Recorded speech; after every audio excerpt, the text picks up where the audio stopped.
ನಮಸ್ಕಾರ ಗುರುವೇ, cine updates episode number 100ಗೆ ಪ್ರತಿಯೊಬ್ಬರಿಗೂ ಸ್ವಾಗತ. ಸೊ ಬನ್ನಿ, ನೆನ್ನೆ ಮೊನ್ನೆ ಇಂಡಸ್ಟ್ರಿಯಲ್ಲಿ ಏನೆಲ್ಲ ಅಪ್ಡೇಟ್ಸ್ ಬಂದಿದ್ದಾವೆ ಅನ್ನೋದ್ರ ಬಗ್ಗೆ ಕಂಪ್ಲೀಟ್ ಆಗಿ ನಿಮ್ಮ ಮುಂದೆ ಇಡ್ತಾ ಹೋಗ್ತೀನಿ. ಇನ್ ಕೇಸ್ ಏನಾದರೂ ನೀವು ಹೊಸದಾಗಿ ವಿಡಿಯೋ ನೋಡ್ತಿದ್ರೆ ದಯವಿಟ್ಟು ಸಬ್ಸ್ಕ್ರೈಬ್ ಮಾಡ್ಕೊಂಡು ವಿಡಿಯೋ ಸ್ಕಿಪ್ ಮಾಡದೆ ಪೂರ್ತಿಯಾಗಿ ನೋಡಿ ಅಂತ ಹೇಳ್ತಾ, ಸೊ ನೀವು ಶುರು ಮಾಡೋಕ್ಕಿಂತ ಮುಂಚೆ ಹೆಲೋ ಎವ್ರಿವನ್, ನಾನು ಗಜೇಂದ್ರ ಫ್ರಮ್ ಕರುನಾಡು.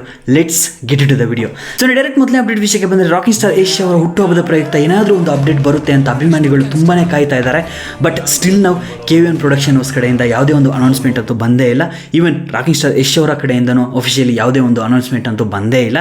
ಬಟ್ ನನ್ನ ಪ್ರಕಾರ ನಾನು ಹೇಳೋದು ನಿಮಗೆ ಒಂದೇ, 8ನೇ ತಾರೀಕುವರೆಗೂ ಸ್ವಲ್ಪ ಕಾದರೆ ನಿಮಗೆ ಏನಾದರೂ ಒಂದು ಅಪ್ಡೇಟ್ ಬರುವ ಸಾಧ್ಯತೆಗಳು ತುಂಬಾ ಇದ್ದಾವೆ ಅಂತಲೇ ಹೇಳ್ತೀನಿ. ಆ್ಯಂಡ್ ಇನ್ನು ನಾಳೆ ಬಂದ್ಬಿಟ್ಟು ಯಶ್ ಟ್ರೆಂಡ್ಸ್ ಪೇಜ್ ಕಡೆಯಿಂದ ಒಂದು CDP ರಿಲೀಸ್ ಆಗ್ತಾ ಇದೆ. CDP ಅಂದರೆ ಏನು ಗುರು ಅಂತ ಸಾಕಷ್ಟು ಜನ ಕಮೆಂಟ್ ಬಾಕ್ಸಲ್ಲಿ ಬರೀತಾ ಇದ್ರಿ. ನಾನು ಈಗಾಗಲೇ ಒಂದು ಕಮ್ಯುನಿಟಿ ಪೋಸ್ಟಲ್ಲಿ ಅಪ್ಲೋಡ್ ಮಾಡಿದ್ದೆ. CDP ಬರ್ತಾ ಇದೆ, ರಾಕಿಂಗ್ ಸ್ಟಾರ್ ಯಶ್ ಅವರ ಹುಟ್ಟುಹಬ್ಬದ ಪ್ರಯುಕ್ತ ನಾಳೆ ಬಂದ್ಬಿಟ್ಟು 6 ಗಂಟೆಗೆ ರಿಲೀಸ್ ಮಾಡ್ತಾ ಇದ್ದಾರೆ ಅಂತ.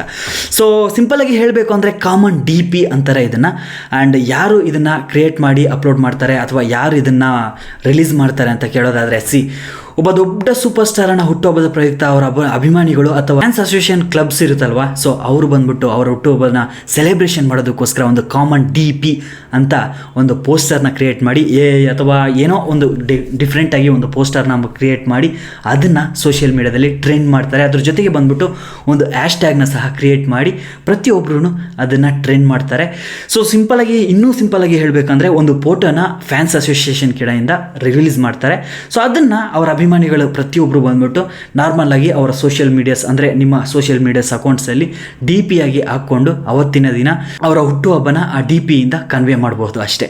ಸೊ ನಾಳೆ ನಿಮಗೆ 6 ಗಂಟೆಗೆ ಒಂದು CDP ರಿಲೀಸ್ ಆಗ್ತಾ ಇದೆ. ಸೊ ಅದ್ರ ಬಗ್ಗೆ ನಾಳೆ ಡೆಡಿಕೇಟೆಡ್ ಆಗಿ ಒಂದು ವಿಡಿಯೋ ಮಾಡೋಣ. ಇನ್ ಕೇಸ್ ಏನಾದರೂ ಟಾಕ್ಸಿಕ್ ಸಿನಿಮಾದ ಅಪ್ಡೇಟ್ ಸಹ ಏನಾದರೂ ಒಂದು ಮಾಹಿತಿ ಸಿಕ್ಕಿದ್ರೆ ಖಂಡಿತ ನಿಮಗೆ ತಿಳಿಸ್ಕೊಡ್ತೀನಿ ಅಂತ ಹೇಳ್ತಾ, ಸೊ ಈಗಾಗಲೇ ನಿಮಗೆ ಗೊತ್ತೇ ಇರುತ್ತೆ ಆಲ್ಮೋಸ್ಟ್ ಅನ್ಕೊಂತಿರ್ತೀನಿ.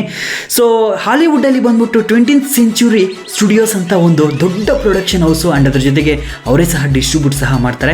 ಗುರು, ಈ ಪ್ರೊಡಕ್ಷನ್ ಹೌಸ್ ಎಷ್ಟು ದೊಡ್ಡದು ಅಂದರೆ ಆಲ್ಮೋಸ್ಟ್ ಹಾಲಿವುಡ್ಡಲ್ಲಿ ದೊಡ್ಡ ಬಜೆಟ್ ಸಿನಿಮಾಸ್ ಯಾವುದೆಲ್ಲ ಇದೆಯೋ, ಫಾರ್ ಎಕ್ಸಾಂಪಲ್ ಅವತಾರ್ ತಗೊಳ್ಳಿ, ಈ ಸಿನಿಮಾನ ಇವರೇ ಸಹ ಪ್ರೊಡ್ಯೂಸ್ ಮಾಡಿರೋದು. ಸೊ ಅಂಥ ಪ್ರೊಡಕ್ಷನ್ ಹೌಸ್ ಜೊತೆ ನಮ್ಮ ರಾಕಿ ಬಂದ್ಬಿಟ್ಟು ಟಾಕ್ಸಿಕ್ ಸಿನಿಮಾದ ಡಿಸ್ಟ್ರಿಬ್ಯೂಷನ್ಗೆ ಮಾತುಕತೆ ನಡೆಸ್ತಾ ಇದ್ದಾರೆ ಅಂತ ಮಾಹಿತಿ ಬರ್ತಾ ಇದೆ. ಬಟ್ ಇದು ಎಷ್ಟು ಮಟ್ಟಿಗೆ ನಿಜ ಏನು ಅನ್ನೋದ್ರ ಬಗ್ಗೆ ನನಗೆ ಐಡಿಯಾ ಇಲ್ಲ. ಬಟ್ ಪಿಂಕ್ ವಿಲ್ಲ ಇದನ್ನು ಪೋಸ್ಟ್ ಮಾಡಿದ್ದಾರೆ ಅಂದರೆ ನನ್ನ ಅನಿಸಿಕೆ ಬಂದ್ಬಿಟ್ಟು ಇದನ್ನು ಒಂದು 80-90% ನಾವು ನಂಬಲೇಬಹುದು.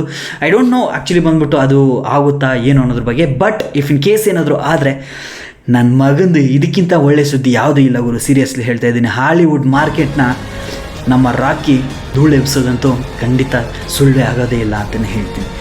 ಸೊ ಆ ಲೆವೆಲ್ ದೊಡ್ಡ ಪ್ರೊಡಕ್ಷನ್ ಹೌಸು, ನಮ್ಮ ಸಿನಿಮಾ ಅಲ್ಲಿಗೆ ಹೋಗಿ ಒಂದು ಹೈ ಮಾರ್ಕೆಟ್ ಸೆಟ್ ಮಾಡಿ, ಯಪ್ಪ ಕೇಳ್ತಾ ಇದ್ರೇ ನನ್ನ ಮಗನ್ ನನಗೆ ಗೂಸ್ ಬಂಪ್ ಬರ್ತಾ ಇದೆ. ಸೊ ನೋಡೋಣ ಮುಂದಿನ ದಿನಗಳಲ್ಲಿ ಏನೆಲ್ಲ ಆಗುತ್ತೆ ಅನ್ನೋದ್ರ ಬಗ್ಗೆ. ಸೊ ನೆಕ್ಸ್ಟ್ ಅಪ್ಡೇಟ್ ವಿಷಯಕ್ಕೆ ಬಂದರೆ, ಕಿಚ್ಚ ಸುದೀಪ್ ಸರ್ ಅವರ ಸೋದರ ಅಳಿಯ ಸಂಚಿತ್ ಸಂಜೀವ್ ಅವ್ರನ್ನ ಕನ್ನಡ ಇಂಡಸ್ಟ್ರಿಗೆ ಪರಿಚಯ ಮಾಡಿಕೊಡ್ತಿದ್ದಾರೆ ಒಂದು ಹೊಸ ಸಿನಿಮಾದ ಮುಖಾಂತರ. ಈಗಾಗಲೇ 1 year ಬ್ಯಾಕು ಬಂದ್ಬಿಟ್ಟು ಒಂದು ಸಿನಿಮಾ ಅನೌನ್ಸ್ಮೆಂಟ್ ಮಾಡಿದರು, ಒಂದು ಕ್ಯಾರೆಕ್ಟರ್ ಗ್ಲಿಮ್ಸ್ ರೀತಿ ಸಹ ಒಂದು ಟೀಸರ್ನ ಬಿಟ್ಟಿದ್ರು. ಸೊ ಈ ಸಿನಿಮಾದ ಹೆಸರು ಬಂದ್ಬಿಟ್ಟು ಜಿಮ್ಮಿ ಅಂತ. ಕಾರಣಾಂತರಗಳಿಂದ ಈಗ ಸದ್ಯಕ್ಕೆ ಬಂದ್ಬಿಟ್ಟು ಇದು ಸ್ಟಾಪ್ ಆಗಿದೆ. ಬಟ್ ಕಾರಣ ಏನು ಅನ್ನೋದ್ರ ಬಗ್ಗೆ ಮೂಲಗಳ ಪ್ರಕಾರ ವಿಷಯ ಏನು ಅಂದರೆ, ಸಿನಿಮಾದ ಸ್ಟೋರಿ ಬಂದ್ಬಿಟ್ಟು ಕಿಚ್ಚ ಸುದೀಪ್ ಸರ್ ಅವರಿಗೆ ಅಷ್ಟೊಂದು ಏನು ಇಷ್ಟ ಆಗಿಲ್ವಂತೆ. ಈವನ್ ಆ ಸಿನಿಮಾನ ಡೈರೆಕ್ಷನ್ ಮಾಡೋದಕ್ಕೆ ರೆಡಿ ಆಗಿದ್ದು ಸಹ ಸಂಚಿತ್ ಅವರೇ. ಬಟ್ ಸದ್ಯಕ್ಕೆ ಆ ಸಿನಿಮಾನ ಸ್ಟಾಪ್ ಮಾಡಿ ಆ್ಯಂಡ್ ಇನ್ನೊಂದು ಸಿನಿಮಾನ ಇವಾಗ ಸದ್ಯಕ್ಕೆ ಬಂದ್ಬಿಟ್ಟು ಅನೌನ್ಸ್ಮೆಂಟ್ ಮಾಡಿದ್ದಾರೆ. ಸಿನಿಮಾನ ಡೈರೆಕ್ಷನ್ ಮಾಡ್ತಿರೋದು ವಿವೇಕ ಅವರು. ಸೊ ಈ ಸಿನಿಮಾದ ಟೈಟಲ್ ಆ್ಯಂಡ್ ಫಸ್ಟ್ ಲುಕ್ ಬಂದ್ಬಿಟ್ಟು January 24ನೇ ತಾರೀಕು ನಿಮಗೆ ಯೂಟ್ಯೂಬ್ ಚಾನಲಲ್ಲಿ ಲೈವ್ ಆಗ್ತಾ ಇದೆ. ಸೊ ಅವತ್ತಿನ ದಿನ ಮಾತಾಡು ಅಂತ ಹೇಳ್ತಾ, ಸೊ ನೆಕ್ಸ್ಟ್ ಅಪ್ಡೇಟ್ ವಿಷಯಕ್ಕೆ ಬಂದರೆ, ದರ್ಶನ್ ಸರ್ ಅವರ ಡೆವಿಲ್ ಸಿನಿಮಾದ ಶೂಟಿಂಗು ಫಸ್ಟ್ ಶೆಡ್ಯೂಲ್ ಮಾತ್ರ ಮುಗ್ದಿತ್ತು. ಅದಾದಮೇಲೆ ಏನೆಲ್ಲ ಆಯಿತು ಅನ್ನೋದ್ರ ಬಗ್ಗೆ ನಿಮಗೆ ಆಗಲೇ ಗೊತ್ತೇ ಇರುತ್ತೆ. ಸೊ ಇವಾಗ ಬಂದ್ಬಿಟ್ಟು ಕೆಲವೊಂದು ಮೂಲಗಳ ಪ್ರಕಾರ ಆ್ಯಂಡ್ ಈಗಾಗಲೇ ಸೋಷಿಯಲ್ ಮೀಡಿಯಾದಲ್ಲಿ ಬರ್ತಿರುವಂತಹ ಮಾಹಿತಿಯ ಪ್ರಕಾರ ಬಂದ್ಬಿಟ್ಟು ಆ ಫಸ್ಟ್ ಶೆಡ್ಯೂಲ್ ಏನು ಮಾಡಿದಾರೋ ಅದಕ್ಕೆ ಡಬ್ಬಿಂಗ್ಸ್ ಅನ್ನೋದು ಶುರು ಮಾಡ್ಕೊಂಡಿದ್ದಾರಂತೆ, ವರ್ಕ್ಸು ಅಂತ ಮಾಹಿತಿ ಬರ್ತಾ ಇದೆ. ಆ್ಯಂಡ್ ಮೋಸ್ಟ್ಲಿ ಈ ಫೆಬ್ರವರಿ ಆದಮೇಲೆ ಸಿನಿಮಾದ ಶೂಟಿಂಗು ಶುರು ಆಗುತ್ತೆ ಅಂತಲೂ ಮಾಹಿತಿಗಳು ಬರ್ತಾ ಇದೆ. ಆ್ಯಂಡ್ ನೋಡೋಣ ಫೆಬ್ರವರಿಲಿ ಏನಾದರೂ ಅಪ್ಡೇಟ್ಸ್ ಬಂದರೆ ಖಂಡಿತ ನಿಮಗೆ ತಿಳಿಸ್ಕೊಡ್ತೀನಿ ಅಂತ ಹೇಳ್ತಾ, ಸೊ ನೆಕ್ಸ್ಟ್ ಅಪ್ಡೇಟ್ ವಿಷಯಕ್ಕೆ ಬಂದರೆ, ಗೋಲ್ಡನ್ ಸ್ಟಾರ್ ಗಣೇಶ್ ಸರ್ ಅವರ ನೆಕ್ಸ್ಟ್ ಬಿಗ್ಗೆಸ್ಟ್ ಸಿನಿಮಾನ ಅನೌನ್ಸ್ಮೆಂಟ್ ಮಾಡಿದ್ದಾರೆ. ಸಿನಿಮಾದ ಹೆಸರು ಬಂದ್ಬಿಟ್ಟು ಪಿನಾಕ ಅಂತ. ಸಿನಿಮಾಗೆ ಹಣ ಆಗ್ತಿರೋದು ಬಂದ್ಬಿಟ್ಟು one of the biggest production house from Telugu industry, name called people media factory. People media factory ಕಡೆಯಿಂದ ಮತ್ತೊಂದು ದೊಡ್ಡ ಸಿನಿಮಾ ಬರ್ತಾ ಇದೆ, ಅದೇ ರಾಜೇಶ್ ಸಾಬ್ ಪ್ರಭಾಸ್ ಸರ್ ಅವರ ಸಿನಿಮಾ. ಅತಿ ಶೀಘ್ರದಲ್ಲಿ ಈ ಸಿನಿಮಾ ಸಹ ಬರ್ತಾ ಇದೆ. ನೆಕ್ಸ್ಟ್ ಅಪ್ಡೇಟ್ ವಿಷಯಕ್ಕೆ ಬಂದರೆ, ನಮ್ಮ ಲೂಸ್ ಮದ ಯೋಗಿ ಅವರ ಸಿದ್ಲಿಂಗು 2 ಸಿನಿಮಾದಿಂದ ಒಂದು ಪೋಸ್ಟರ್ನ ರಿಲೀಸ್ ಮಾಡಿದ್ದಾರೆ. ಅದರ ಜೊತೆಗೆ ಸಿನಿಮಾದ ರಿಲೀಸಿಂಗ್ ಡೇಟ್ನ ಸಹ ಅನೌನ್ಸ್ಮೆಂಟ್ ಮಾಡಿದ್ದಾರೆ. ಸೊ ಫೆಬ್ರವರಿ ಫೆಬ್ರವರಿ 14ನೇ ತಾರೀಕು ಸಿನಿಮಾ ರಿಲೀಸ್ ಆಗ್ತಾ ಇದೆ ರಾಜ್ಯಾದ್ಯಂತ. ಆ್ಯಂಡ್ ಸ್ಟಿಲ್ ನಾವು ಯಾವುದೇ ರೀತಿಯ ಒಂದು ಸಣ್ಣದಾದಂತಹ ಒಂದು ಟೀಸರು ಅಥವಾ ಟ್ರೈಲರು ಬಿಟ್ಟಿಲ್ಲ. ಇನ್ ಕೇಸ್ ಏನಾದರೂ ಬಿಟ್ಟರೆ ಮಾತಾಡುವ ಅದ್ರ ಬಗ್ಗೆ ಅಂತ ಹೇಳ್ತಾ ನೆಕ್ಸ್ಟ್ ಅಪ್ಡೇಟ್ ವಿಷಯಕ್ಕೆ ಬಂದರೆ ನಮ್ಮ KFI ಇಂಡಸ್ಟ್ರಿಯಿಂದ ಜನವರಿ 10ನೇ ತಾರೀಕು ಬಂದ್ಬಿಟ್ಟು ಚೂಮ್ ಅಂತರ ಅಂಡ್ ಅದ್ರ ಜೊತೆಗೆ ಸಂಜು ವೆಟ್ಸ್ ಗೀತಾ 2 ಈ ಎರಡೂ ಸಿನಿಮಾಗಳು ರಿಲೀಸ್ ಆಗ್ತಾ ಇದ್ದಾವೆ. ಆ್ಯಂಡ್ ಇನ್ ಕೇಸ್ ಏನಾದರೂ ನೀವು ಸಿನಿಮಾನ ನೋಡಬೇಕು ಅಂದರೆ ನಿಮ್ಮ ನಿಯರೆಸ್ಟ್ ಥಿಯೇಟರ್ ಹತ್ರ ಹೋಗ್ಬಿಟ್ಟು ಟಿಕೆಟ್ನ ಬುಕ್ ಮಾಡಿಕೊಂಡು ಅಥವಾ ಬುಕ್ ಮೈ ಶೋ ಆ್ಯಪಲ್ಲಿ ಟಿಕೆಟ್ಸ್ನ ಬುಕ್ ಮಾಡಿಕೊಂಡು ಸಿನಿಮಾನ ನೋಡಿ ಅಂತ ಹೇಳ್ತಾ ಲಾಸ್ಟ್ ಆ್ಯಂಡ್ ಫೈನಲ್ ಅಪ್ಡೇಟ್ ವಿಷಯಕ್ಕೆ ಬಂದರೆ ರಾಮ್ ಚರಣ್ ಸರ್ ಅವರ ಗೇಮ್ ಚೇಂಜರ್ ಸಿನಿಮಾ ಇದೇ ಜನವರಿ 10ನೇ ತಾರೀಕು ರಿಲೀಸ್ ಆಗ್ತಾ ಇದೆ. ಈಗಾಗಲೇ ಒಂದು ಟ್ರೈಲರ್ನ ರಿಲೀಸ್ ಮಾಡಿದ್ದಾರೆ.